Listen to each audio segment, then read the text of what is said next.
ভূস্বর্গ হিসেবে পরিচিত কাশ্মীরে এখন বাজছে যুদ্ধের দামামা।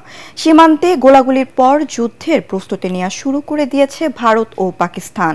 স্থলে সেনা মোতায়েন বৃদ্ধি, ত্রাণ বাহিনীর প্রস্তুতি, সাগরের সাবমেরিন ও আকাশপথে অত্যাধুনিক যুদ্ধ বিমানের চলাচল বাড়িয়েছে দুই দেশই।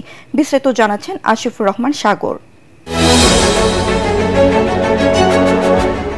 কাশ্মীরের পেহেলগামে জঙ্গি হামলার পর দ্রুত বদলে যেতে শুরু করেছে সীমান্ত পরিস্থিতি। পাকিস্তান ও ভারত একের পর এক কঠোর কূটনৈতিক সিদ্ধান্ত নেওয়ার পর গুলি চলেছে সীমান্তে।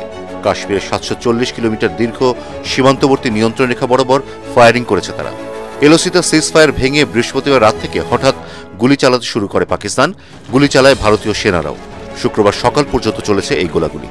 এরপরই উত্তপ্ত হতে শুরু করে সীমান্ত পরিস্থিতি। ভারতের সংবাদ মাধ্যমগুলো বলছে, ভারত স্থল, আকাশ ও সাগরে যুদ্ধের প্রস্তুতি নিচ্ছে। টানা সপ্তমবারের মতো বেস্ট টিস্যু পেপার ব্র্যান্ড হিসেবে স্বীকৃতি পেয়েছে বসুন্ধরা টিস্যু। অন্যদিকে পাকিস্তানও কাশ্মীর সীমান্তে সেনা সমাবেশ বৃদ্ধি করছে। সাঁজোয়া গাড়ির মহড়াও দেখা গেছে সীমান্তবর্তী সেনা পোস্টগুলোতে।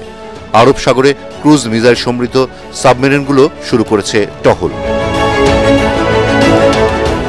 বসে নেই ভারতও। সীমান্তে পাকিস্তানের এই সক্রিয়তার জবাব দিতে দেশটি থর মরুভূমিতে নামিয়েছে ট্যাঙ্ক বাহিনী। চলেছে পরীক্ষামূলক গোলাগুলি। এদিকে ব্যাটল গ্রুপ আইএনএস বিক্রান্তকে সমুদ্রে অগ্রসর হওয়ার নির্দেশ দিয়েছে ভারত সরকার। ভারতীয় সংবাদ মাধ্যম বর্তমান এক প্রতিবেদনে জানিয়েছে, আইএনএস বিক্রান্ত ব্যাটল গ্রুপে রয়েছে আধুনিকতম ডেস্ট্রয়ার, ফ্রিগেট ও করভেট সাবমেরিন। আরব সাগরে ভারতের সাবমেরিনগুলো শুরু করেছে মহড়া।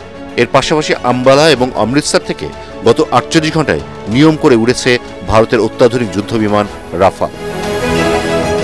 আসিফুর রহমান সাগর, এটিএন বাংলা।